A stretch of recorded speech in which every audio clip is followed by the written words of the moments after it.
A lone elephant, massive, despite its weakened state, lay sprawled near a small waterhole. Its left leg was twisted unnaturally, the skin marred with deep scratches and dried blood, and every breath shook through its enormous body. A faint groan echoed across the dry earth, almost at risk of being lost in the whisper of the wind through the parched grass. Before we begin, make sure to subscribe to Echoes of the Voiceless, and join us in giving a voice to those who cannot speak. Every story you watch here is a testament to courage, compassion, and the lives we can change when we choose to care. From a distance, tourists and passers-by had gathered, phones raised, busy capturing the scene. "Poor thing, it'll be fine," one man said uneasily. Another shook his head, murmuring, "Nature takes its own course. There's nothing we can do." But the elephant's eyes, wide and desperate, searched for help. The silent cry pierced the hearts of anyone who paused to look, yet most stepped back. A few children peered through binoculars, whispering questions their parents ignored. "Why isn't anyone helping it?" one asked, voice trembling.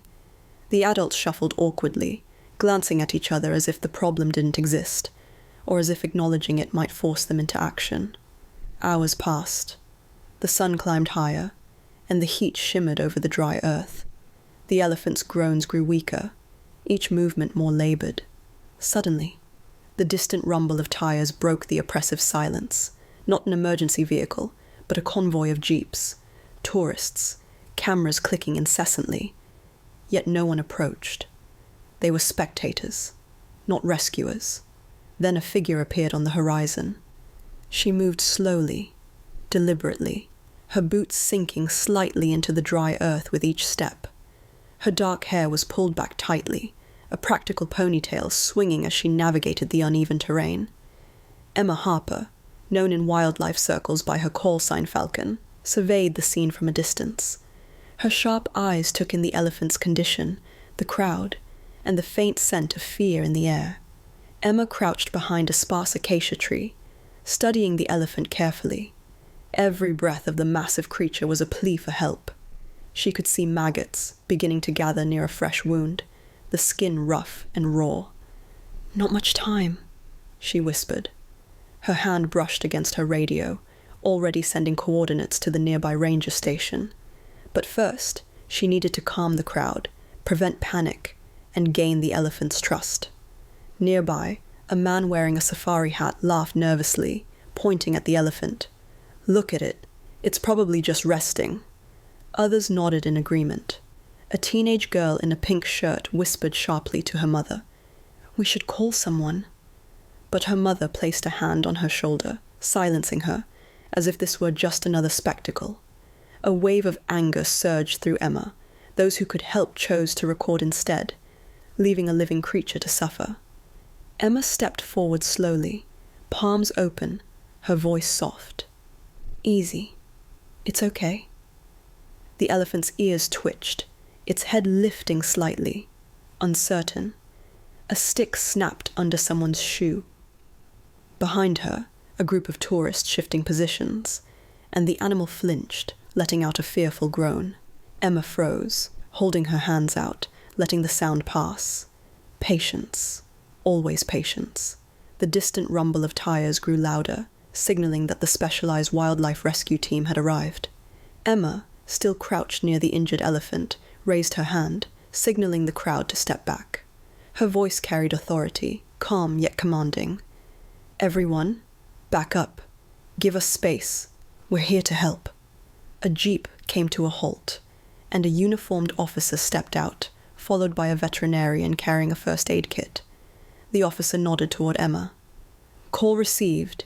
Is the situation under control?" Emma glanced at the elephant, its ears flapping and legs trembling, a fragile thread of hope. "Not yet, but if we act carefully, we can save her. She trusts me. For now." The veterinarian assessed the wounds from a safe distance. "The infection is severe. If we move her incorrectly, she could collapse." Emma nodded. "I'll guide her. You follow my lead." Her call sign, Falcon, was now fully revealed, whispered among the rescuers and the crowd alike. Eyes widened. She wasn't just any volunteer. She was the woman trained for near-impossible rescues, the one who had saved animals others had left for dead. The elephant moved slightly, letting out a weak groan. Emma's hands moved carefully, her voice soft but confident. Slowly, step by step. Breathe. You're safe. I'm here with you. She circled the elephant gently, maintaining a respectful distance, her voice steady and soothing. The crowd fell silent, mesmerized by her skill and courage. "Everyone, stay in place," she called, noticing a few spectators creeping too close. One wrong move could frighten the elephant. The veterinarian whispered instructions to an assistant, preparing a sling and harness. Emma's eyes met theirs. The next moments would demand perfect coordination. As the harness was placed around the elephant's massive body, she flinched. Emma leaned closer, resting a hand gently on her side. "I'm here. You can do this. Trust me." A hush fell over the crowd. Even the wind seemed to pause, carrying only the faint rattle of the harness and the elephant's heavy breaths. A subtle shift, a low groan, and then the first miracle. The elephant lifted her front legs slightly, wobbling but stable. Emma's heart surged. She signaled the rescue team to move slowly, inch by inch. Using ropes and the harness, they guided the elephant toward the awaiting jeep. Every step was painstaking, the ground uneven, dust rising with each careful movement. "Almost there. You're doing it," Emma murmured, encouraging the elephant. The crowd whispered in awe, some with tears glistening, realizing the danger and bravery in front of them. The old man who had scoffed earlier muttered, I underestimated her." Minutes stretched like hours. The elephant stumbled once, and Emma steadied her with a quiet command, firm yet gentle. She breathed alongside the creature, synchronizing every movement.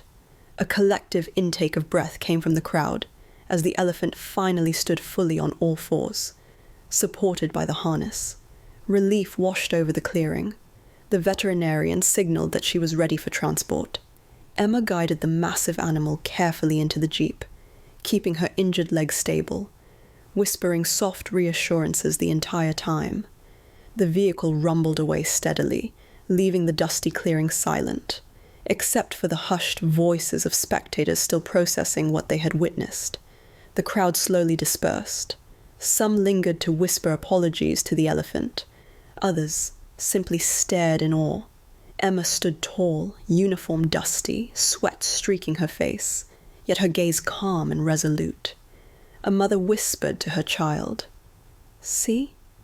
Some people choose to care."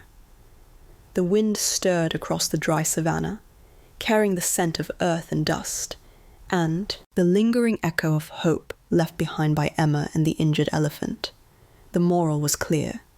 Compassion requires courage, patience, and attention. Too often, life is ignored, suffering left unattended, yet one brave act can change everything. Emma lifted her gaze to the horizon, where the sun was slowly dipping behind distant hills. "Every life matters," she whispered, "even when the world looks away." In that moment, the crowd understood.